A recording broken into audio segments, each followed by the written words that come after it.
pretend that we're okay when we're really not. You don't have to think too hard to know that this is true. Good morning, how are you today? Is almost always followed with, I'm fine, thanks. It's like that if we're not okay, that the socially acceptable thing to do is pretend that we are anyway. Why is that?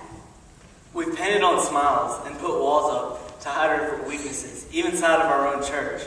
Don't get me wrong, I can play the game with the best of them. But if we're truly going to build up the body of Christ, we've got to take off the masks. We've got to be a sanctuary for sinners, not a country club for saints. Here's what you see. I'm 18, an all-state soccer champ, and I'm dating the captain of the football team. I live with my happily married parents, my older sister, and my younger brother. Everyone calls us the picture-perfect family. Here's what you don't see. I got pregnant on my 17th birthday. I didn't know what to do, so I took my boyfriend's advice and got an abortion. I took the easy way out, so no one would have to know. What do you think of me now?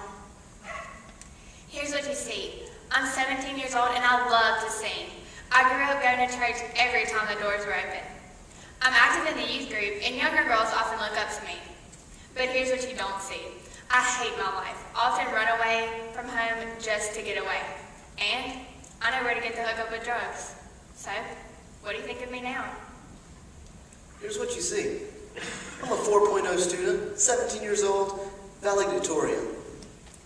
I have scholarships to any college you can think of, and I still have time to be on the tennis team. Here's what you don't see. I had a little too much to drink last Friday night, and while driving home, I swerved off the road, and I killed my best friend. What do you think of me now? Here's what you see. I'm 17 years old, and all the adults at my church tell me that I'm a great role model for the younger children. I help in the nursery, work with youth choir, and all the kids look up to me. But here's what you don't see. I try to be strong all the time, and I don't let anybody see me cry. No, I don't go to the wall parties or do drugs, but I still wear a mask. And it hurts when nobody tries to see behind it.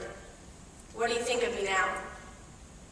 I'm 15 years old and I work for a modeling agency.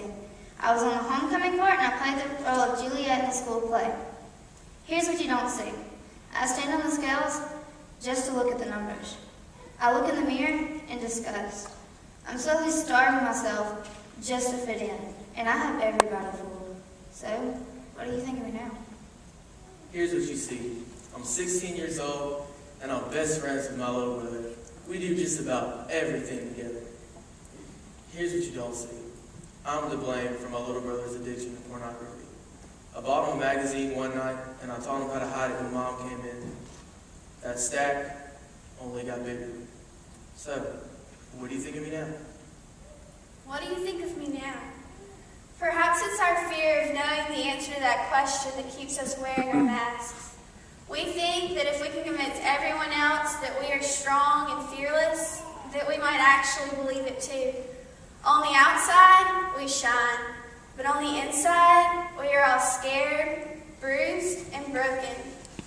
Truth is, if we'd all remove our masks, we'd see how similar we all look. We've all been broken.